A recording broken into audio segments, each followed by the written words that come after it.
It's great to welcome into the show our good friend and colleague, Julien Laurens. Boy, Barcelona just about, Jules, getting it done there.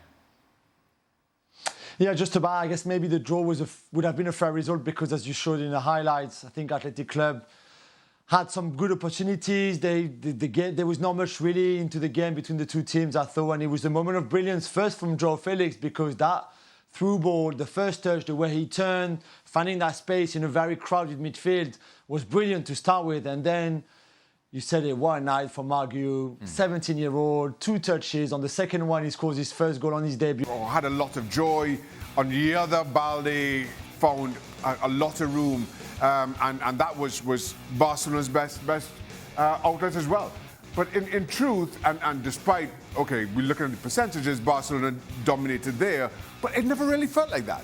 Everything else about the game, and again, seeing the percentages up on screen, that's not how it felt watching the game. It didn't feel like 62-38, 60-40.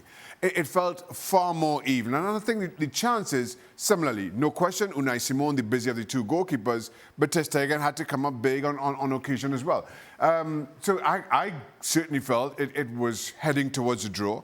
And as much we smile about it, I don't think anybody saw the ending that certainly Marc Guiu would deliver.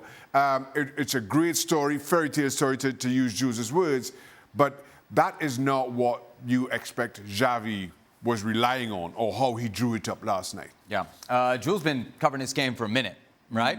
Marc Guiu, 30 seconds off the bench, gets a game-winning goal in his Barcelona debut. Jules, you ever seen anything like it? It's quite unusual. I mean, we can go back and there's been a few. I mean, remember Makeda for Manchester United, for example, who was a youngster, and I really hope that Marc has a better career than Makeda in the end had.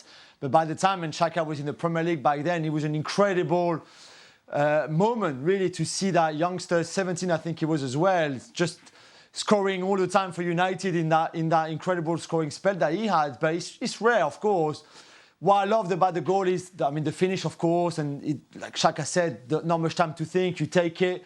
But the run is brilliant, really, considering that none of the players who played as a false 9 like João Felix or as a bit slightly more traditional 9 like Ferran Torres in that game for Barcelona never really made that run. And yet, Marc, who's more of a traditional number 9, really, that's certainly how he plays with the under-19s, made that run perfectly timed, just on side, just waiting for that through ball from João Felix, who probably had been waiting for that run to be made by somebody else than him in the game. And then the connection was there. And then it's a lovely finish, but it's an incredible again. And again, it's hard to tell what's next for him because he's still so young. Lewandowski is going to come back. All the injured players are going to come back at some point. You know, Vitor Roque is going to come as well in January. So I'm not sure how much more game time he's going to get. And he's only 17. But in terms of debut for a club like Barcelona, and we're not talking again, in the 3rd or 4th division. This is Barcelona in a big game like that, just before the Clásico. It's an incredible story. Shaka, you mentioned the statistics, and in terms of possession, they were pretty lopsided in favor of Barcelona. And yet, for all that possession that Barcelona had, they were really vulnerable. How big a worry is that moving forward? Because they got a huge week coming up with Champions League and then El Clásico. Barcelona have been vulnerable all season long, and Alejandro Moreno spoke about that, certainly during the commentary, how many goals they've conceded so far this season. I think you were saying, was it 10 in 9 games? That has been their concern all season, and this has almost nothing to do with the injury crisis that is enveloped the club of late. They just have not defended as well as a team this season.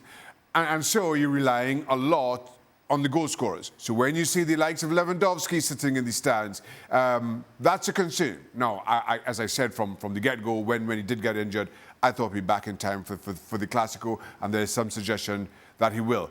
But there's a lot of work to do for Barcelona to kind of rediscover that defensive form. That's got absolutely nothing to do with personnel. This is about who they are, how they're set up, and how they adjust tactically.